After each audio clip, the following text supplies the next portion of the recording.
সবাইকে আমার চ্যানেলে ওয়েলকাম আর অনেক অনেক ভালোবাসা। আবার একটা ছেলে রান্নার ভিডিও নিয়ে চলে আসলাম। আজকে আর বলো না রান্নার ভিডিওর কথা, ভেবেছিলাম তো ভিডিওটা করবোই না, কেননা এটা আজকে মানে করতে গিয়ে যে তোমাদেরকে কি বলবো, ভিডিওটা করলে হয়তো দেখতে পারতে, কিন্তু করিনি, মাথাটাই খুব গরম হয়ে গেছিলো বুঝেছো।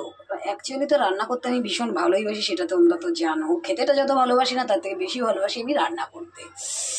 এই যে কাকড়া মশাই, আজকে যে কাকড়া মশাই আমাকে এত পরিশান করেছে তোমাদেরকে কি বলবো। চলো রান্না করতে করতে বলি।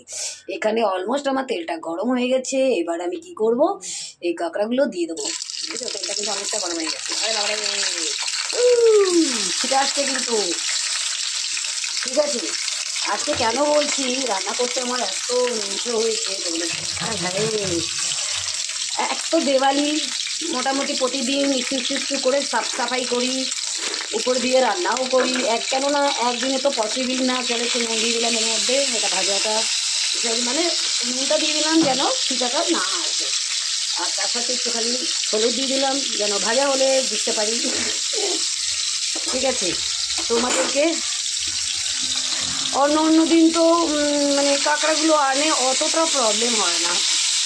এই দিন যে মানে আজকে যে কালকে যে এনেছে, মানে কি বলবো, ওরা কোন কাদার ভিতর ঢুকেছিল ভগবান জানে। এগুলো যে আমার পরিষ্কার করতে কতটা টাইম লেগেছে তোমাদেরকে কি বলবো। প্রথমত এগুলোকে আমি ব্রাশ দিয়ে এত ঘষেছি, এত ঘষে ঘষে দেখো না এগুলোকে পুরো সাদা করে ফেলেছি। ঠিক আছে,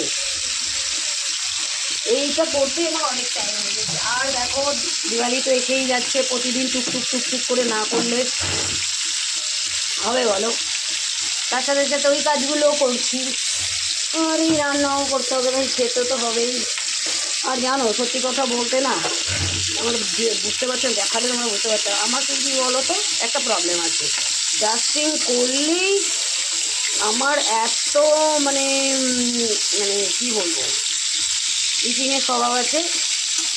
ডাস্টিং করলেই আমার জুখাম লেগে যায়, মানে ঠান্ডা কেমন নাকের মধ্যে কেমন যেন হতে থাকে, আর ভালো লাগে না, ভীষণ ভীষণ যেন অসুবিধা হয় আমার।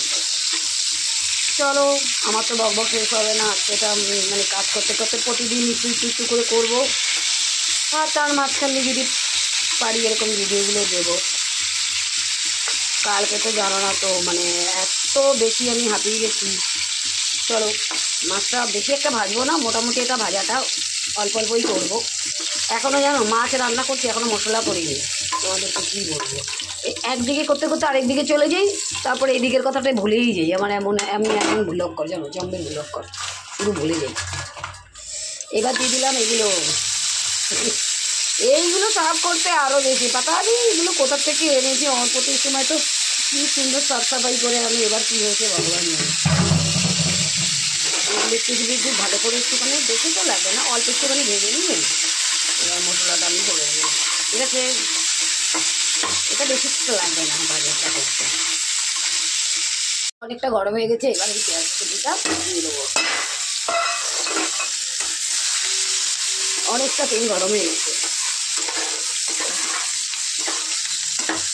তেল দেখো এইসব রান্নাগুলোতে তেল কম মানে দিয়ে রান্না করা যায় না। যত ভাবি কম দিয়ে রান্না করব, সেই তেলটা একটু বেশি হয়েই যায়। কী করবো, কী করে যে করবো।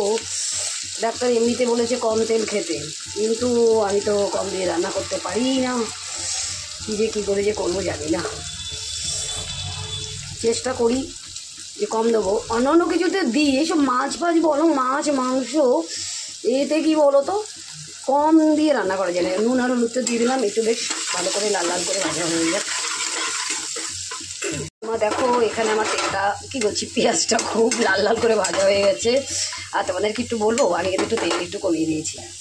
ওরে বেশি ভাজা হয়ে যাচ্ছে মনে হচ্ছে। এই যে সব কিছু দিয়ে মশলাটা বানিয়ে রেখেছিলাম, পেঁয়াজ, রসুন, আদা, শুকনো লঙ্কা, জিরা, তারপর সব রকম গরম মশলা দিয়ে পেস্টটা করে নিয়েছিলাম।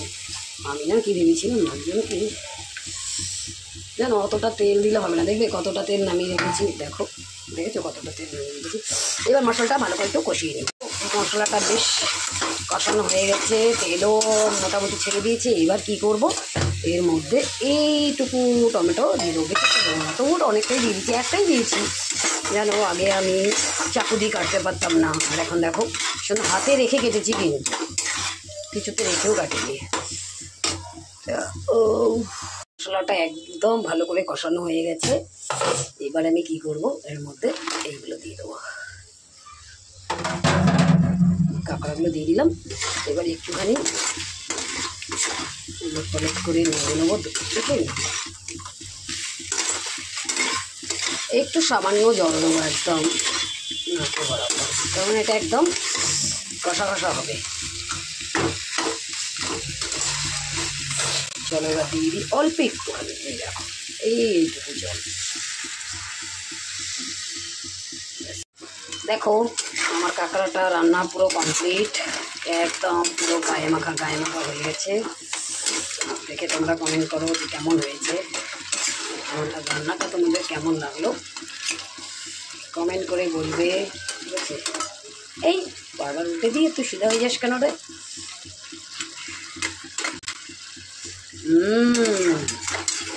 আমি দারুণ টেস্টি। রান্নাটা কেমন হয়েছে কমেন্ট করে বলবে, আর এরকম ভিডিও পেতে হলে আমার ভিডিওগুলো দেখো আর আমাকে কমেন্ট করো, ঠিক আছে? চলো ভালো থাকবে, সুস্থ থাকবে, টাটা বাই বাই। আবারও নতুন রেসিপি নিয়ে আসবো, ততক্ষণের জন্য টাটা।